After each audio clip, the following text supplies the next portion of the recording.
Assalamualaikum warahmatullahi wabarakatuh. Apa kabar sahabat At-Taqwa yang dirahmati Allah? Semoga sahabat semua selalu mendapat limpahan rahmat dari Allah, dan semoga kita semua dijadikan hamba yang senantiasa bertakwa serta diselamatkan dari kehidupan dunia dan akhirat. Amin ya rabbal alamin. Fenomena hamil di luar nikah non-marital beberapa tahun terakhir semakin meningkat. Banyak faktor yang menjadi penyebabnya, antara lain karena faktor pergaulan bebas yang semakin marak terjadi, perselingkuhan atau perzinaan, dan kasus-kasus perkosaan yang terjadi. Dampak yang timbul tentunya bukan sekedar pelanggaran batas-batas normal susila, akan tetapi juga kehamilan yang akan dialami oleh pihak wanita. Begitu juga dengan korban kasus perkosaan, bukan hanya aib yang ditanggung, tetapi derita mengandung beban psikis seumur hidup dan hilangnya beberapa kesempatan akibat aib diperkosa.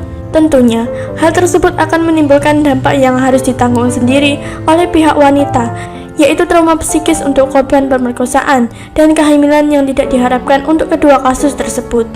Beberapa kasus, pihak wanita lebih memilih untuk menggugurkan kandungannya daripada ia harus menanggung perasaan malu, baik di hadapan orang tuanya maupun di hadapan masyarakat umum.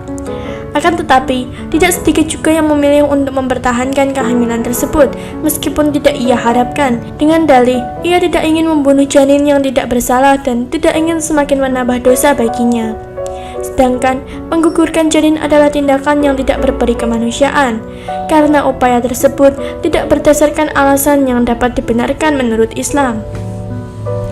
Lalu, bagaimanakah nasab anak yang terlahir di luar nikah, baik laki-laki maupun perempuan?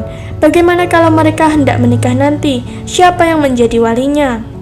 Sebelum menjawab pertanyaan di atas, ada baiknya kita saling mengingatkan terkait perilaku menyimpang yang banyak tersebar di tengah masyarakat, yaitu perbuatan zina.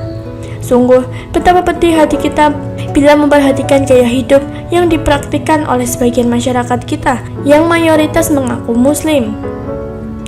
Pergaulan bebas yang jelas-jelas diharamkan syariat seakan sudah menjadi gaya hidup yang mereka banggakan, terutama para remaja.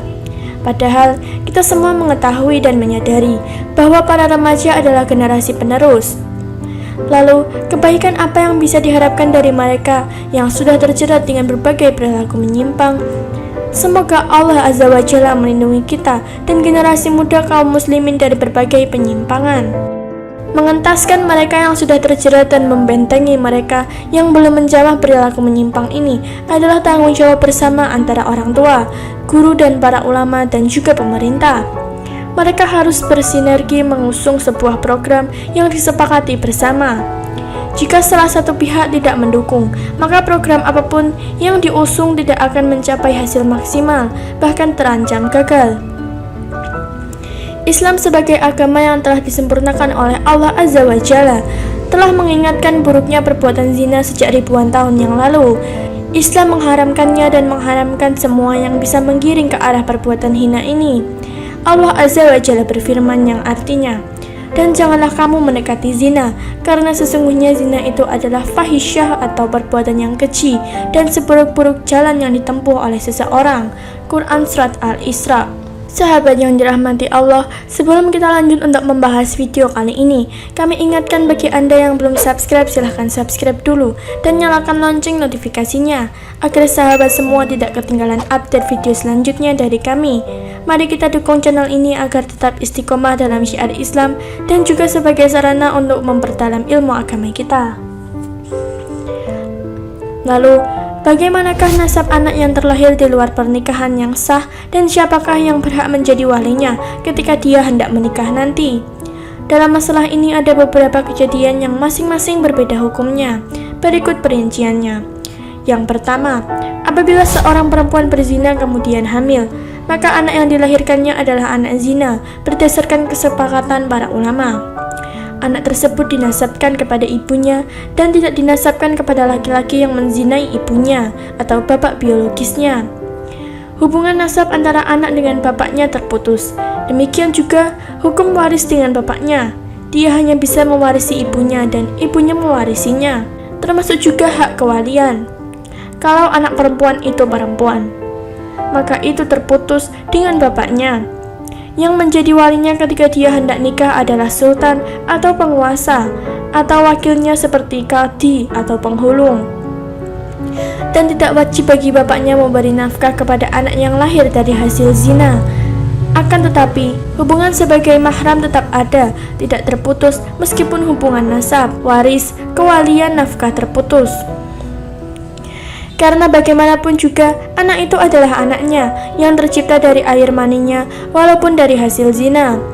Oleh karena itu, haram baginya menikahi anak perempuannya dari hasil zina, sebagaimana haramnya menikah dengan anak perempuannya yang lahir dari pernikahan yang sah. Yang kedua, apabila terjadi sumpah li'an antara suami istri. Li'an itu adalah suami menuduh istrinya berzina atau tidak mengakui anak yang dikandung atau yang dilahirkan oleh istrinya sebagai anaknya. Akan tetapi, suami tidak memiliki saksi atas tuduhannya ini, sementara istri menolak tuduhan suami. Jika terjadi seperti ini, maka masing-masing dari suami dan istri wajib bersumpah dengan nama Allah. Suami bersumpah atas nama Allah Azza wa Jalla sebanyak 4 kali bahwa dia benar dalam tuduhan itu, dan yang kelima, laknat Allah akan menimpanya jika dia berdusta dalam tuduhannya tersebut. Begitu pula si istri, karena dia menolak tuduhan tersebut, maka dia harus bersumpah dengan nama Allah sebanyak 4 kali, yang isinya adalah suaminya itu telah berdusta dalam tuduhannya kepada dia, dan yang kelima, murka Allah Azza wa Jalla akan menimpanya jika suaminya itu benar dalam tuduhannya. Kemudian setelah itu, suami dan istri ini dipisahkan selama-lamanya. Mereka tidak boleh rujuk ataupun nikah kembali. Istri yang disumpah li'an tidak berhak mendapatkan nafkah dan tempat tinggal, serta anak yang dilahirkannya dinasabkan kepada istrinya, bukan kepada suaminya. Jika anak perempuan dan hendak menikah, maka yang menjadi walinya adalah wali hakim. Lalu yang ketiga, apabila seorang istri berzina. Apabila seorang istri berzina baik diketahui suaminya atau tidak, kemudian hamil, maka anak yang dilahirkannya itu dinasabkan kepada suaminya, bukan kepada laki-laki yang menzinai dan menghamilinya, dengan kesepakatan para ulama berdasarkan sabda Nabi yang mulia Shallallahu Alaihi Wasallam yang artinya, anak itu haknya laki-laki yang memiliki tempat tidur, dan bagi yang berzina tidak mempunyai hak apapun atas anak tersebut. Hadis sahih riwayat Imam Al-Bukhari dan Muslim. Sabda Nabi Shallallahu Alaihi Wasallam di atas maksudnya adalah anak itu milik suami yang sah meskipun lahir dari hasil zina istrinya dengan laki-laki lain. Tetap anak itu menjadi miliknya dan dinasabkan kepadanya, sedangkan laki-laki yang menzinai istrinya tidak mempunyai hak apapun terhadap anak tersebut. Kejadian ini berbeda dan di luar hukum li'an. Perbedaannya ialah kalau hukum li'an suami menuduh istrinya berzina atau menolak anak yang dikandung istrinya di muka hakim sehingga dilaksanakan sumpah li'an. Dalam kasus li'an, anak dinasabkan kepada istri, baik tuduhan suami itu benar atau bohong. Sedangkan pada kasus di atas tidak terjadi sumpah li'an, meskipun suami mengetahui bahwa istrinya telah berzina dengan laki-laki lain. Ini disebabkan suami tidak melaporkan tuduhannya ke muka hakim sehingga tidak dapat dilaksanakan sumpah li'an. Lalu yang keempat, apabila seorang perempuan berzina kemudian hamil dan dinikahi oleh lelaki yang menghamilinya. Jika terjadi seperti ini, maka anak tersebut dinasabkan kepada ibunya, bukan kepada laki-laki yang menzinai dan menghamili ibunya. Walaupun akhirnya laki-laki itu menikahi ibunya dengan sah, dan dalam kasus yang seperti ini, di mana perempuan yang berzina itu kemudian hamil, lalu dinikahi oleh laki-laki yang menzinai dan menghamilinya, tidak dapat dimasukkan ke dalam keumuman hadis yang lalu, yaitu anak itu haknya laki-laki yang memiliki tempat tidur suami yang sah, dan bagi yang berzina tidak mempunyai hak apapun atas anak tersebut. Karena laki-laki itu menikahi perempuan yang dia zinai dan dia hamili setelah perempuan itu hamil, bukan sebelumnya. Meskipun demikian, laki-laki itu tetap dikatakan sebagai bapak dari anak itu apabila dilihat bahwa anak tersebut tercipta dengan sebab air maninya, akan tetapi dari hasil zina. Karena dari hasil zina inilah, maka anak tersebut dikatakan sebagai anak zina yang bapaknya tidak mempunyai hak nasab, waris, dan kewalian dan nafkah sesuai dengan zahirnya bagian akhir dari hadis di atas, yaitu, dan bagi orang yang berzina tidak mempunyai hak apapun atas anak tersebut. Berbeda dengan anak yang lahir dari hasil pernikahan yang sah, maka nasabnya kepada bapaknya demikian juga. Tentang hukum waris, wali dan nafkah tidak terputus sama sekali. Karena agama yang mulia ini hanya menghubungkan anak dengan bapaknya apabila anak itu lahir dari pernikahan yang sah, atau lebih jelasnya lagi, perempuan itu hamil dari pernikahan yang sah bukan dari zina. Wallahu alam.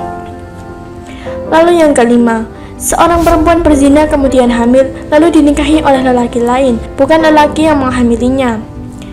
Dalam hal ini ada dua masalah. Yang pertama, dalam hal ini para ulama telah berselisih dalam dua mazhab atau pendapat. Pendapat pertama mengatakan boleh dan halal dinikahi.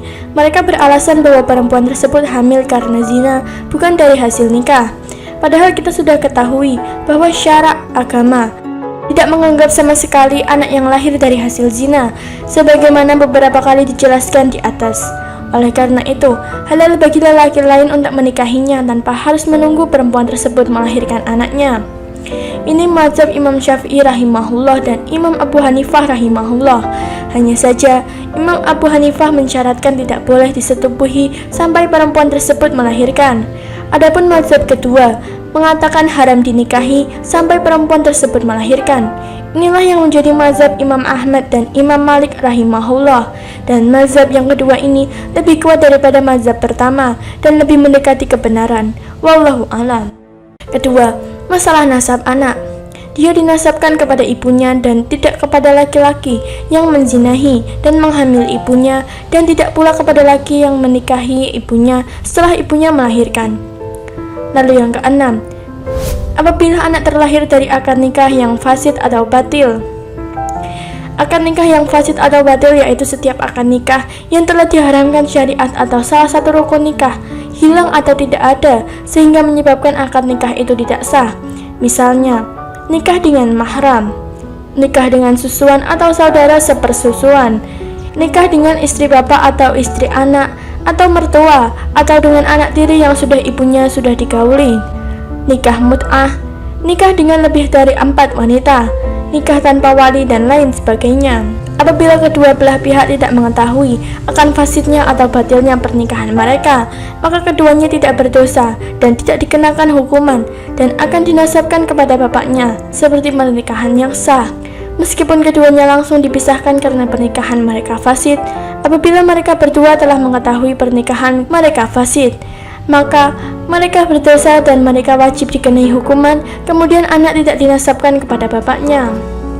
Apabila yang mengetahui tentang haramnya pernikahan tersebut hanya salah satu pihak saja, maka hukuman akan menimpa pihak yang mengetahuinya saja.